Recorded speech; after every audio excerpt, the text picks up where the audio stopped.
लेकिन इतिहास का यह पूरा सच यहीं खत्म नहीं होता है, बल्कि यहां से तो यह असली कहानी शुरू होती है, जो अब हम आपको बताते हैं। दरअसल जब 15 अक्टूबर 1937 को जिन्ना ने वंदे मातरम का विरोध किया, तब नेहरू ने पहली बार वंदे मातरम और उसके अर्थ को समझने का प्रयास किया। जी हां, आपने ठीक सुना है। इसके पहले तक नेहरू ने ना तो बंकिम चंद्र चट्टोपाध्याय की महान रचना आनंद मठ को पढ़ा था, और ना ही इसके पहले तक नेहरू को वंदे मातरम के छंदों का अर्थ मालूम था।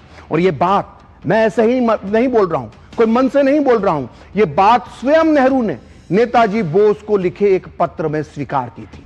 सोचिए, पूरी कांग्रेस पिछले 80 साल से यह साबित करती है कि नेहरू बहुत पढ़े लिखे व्यक्ति थे।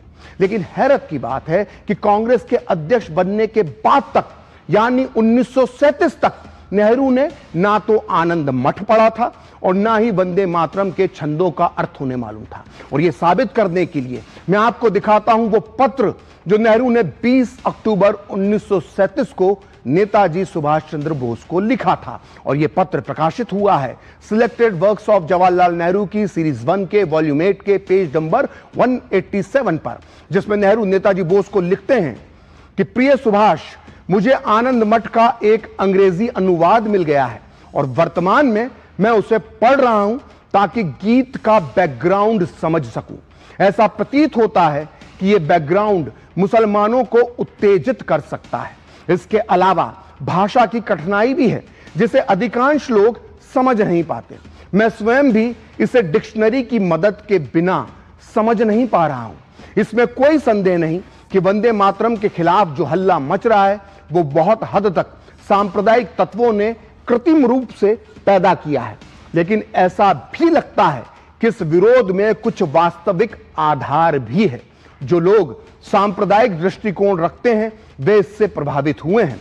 जो भी कदम हम उठाएं वह सांप्रदायिक भावनाओं को संतुष्ट करने के लिए नहीं, बल्कि जहां वास्तविक शिकायतें हों उन्हें दूर करने के लिए होना चाहिए। तो सुना आपने, वंदे मातरम पर जब विवाद हुआ तो नेहरू ने तब जाकर आनंद मठ पढ़ा, और वो भी अंग्रेजी में। इतना ही नहीं, वंदे मातरम का अर्थ जानने के लिए उन्हें डिक्शनरी भी खोलनी पड़ी। तो है ना गजब का ये पूरा सच। लेकिन अब वंदे मातरम से जुड़ा नेहरू का एक और सच जानते हैं। तो जब नेहरू की अध्यक्षता में कांग्रेस कार्य समिति ने वंदे मातरम के टुकड़े कर दिए तो उस समय इसका भारी विरोध हुआ। आम भारतीय जनता के मन में कांग्रेस के इस मुस्लिम तुष्टीकरण वाले फैसले से बुरी तरह से निराशा हाथ लगी। उस समय अखबारों में भी इस फैसले की आलोचना की गई, जिसके बाद 30 अक्टूबर 1937 को नेहरू ने अपने एक भाषण में वंदे मातरम को लेकर सफाई दी। लेकिन इस सफाई से यह बात साफ हो जाती है कि मुस्लिम तुष्टीकरण की वजह से ही कांग्रेस ने और नेहरू ने वंदे मातरम में बदलाव किया था। आप खुद सुनिए नेहरू ने क्या कहा था, जो प्रकाशित हुआ है selected works of Jawaharlal Nehru की सीरीज 1 के वॉल्यूम 8 के पेज नंबर 341 पर। उस दिन नेहरू कहते हैं कि वंदे मातरम की गहराई से जांच करने पर हमें लगा कि इसके एक दो बातों पर आपत्तियां की जा सकती हैं। गीत में कुछ ऐसे शब्द हैं जिन पर कुछ लोग सचमुच आपत्ति कर सकते हैं। नेहरू आगे कहते हैं कि यदि ऐसा है तो हमारे पास उन आपत्तियों का कोई ठोस उत्तर नहीं है। हम पूरे 35 करोड़ भारतीयों के बारे में सोच रहे थे, ना कि केवल बंगाल की जनता के बारे में। हमें बहुत से ऐसे लोगों को भी समझाना है जिन्हें वंदे मातरम गीत के बैकग्राउंड का ज्ञान नहीं है। बहुत कम लोग जानते हैं कि यह गीत कब और कैसे उत्पन्न हुआ।